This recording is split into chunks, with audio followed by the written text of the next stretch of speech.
후 중간 관객 버스 사고 문책 4명, 총살하고 군수 뇌물갈이. 북한이 자국 내에서 발생한 버스 추락 사고로 다수의 중국 좌파 학자 등 중국인 관광객 32명이 숨진 데 책임을 물어 노령 영웅이자 인민군 소장인 금강개발총회사 황영식 총사장과 KKG 정치국장 등 4명을 총살했다고 북한 내부 소식통이 전했다. 이 소식통은 황 총사장 처형 소식과 함께 김정각 군 총정치국장과 박영식 인민무력상이 사고 연대 책임을 지고 해임됐고 리명수 총참모장도 교체된 것으로 보인다고 덧붙였다. 본부는 지난달 27일 첫 제보를 받은 뒤 일주일 넘게 취재했지만 추가 내용은 확인되지 않았다. 하지만 소식통의 제보대로 북한군 수뇌들이 교체된 것이 이후 외신을 통해 알려짐에 따라 황 총사장 처형 제보의 신빙성도 높을 것으로 판단된다. 북한 최대 외화벌이 회사로 알려진 KKG는 북한 내 택시 및 고속버스 사업을 장악하고 있는 군부 소속 기업이다. 4월 22일 중국 관광객을 태우고 가다 황해북도에서 빗길에 미끄러져 추락한 버스는 KKG 소속으로 알려졌다. 당시 버스에는 항미원조 승리 65주년 기념혁명여행단이 탑승하고 있었다.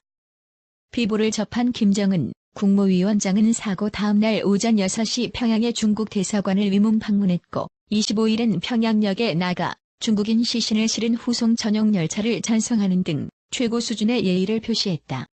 제보 일주일 뒤인 3일 일본 아사히 신문이 박영식 인민무력상이 교체됐다고 전했고 같은 날 정부 소식통을 인용해 총정치국장 총참모장 인민무력상 등 북한군 서열 1에서 3위가 모두 교체됐다는 보도가 나왔다. 총살된 것으로 알려진 황 총사장은 KKG를 북한 최대 무역회사 반열에 올린 인물이다. 황해북도 과일군 출신인 그는 왜소한 체격의 겸손한 성품으로 알려졌다.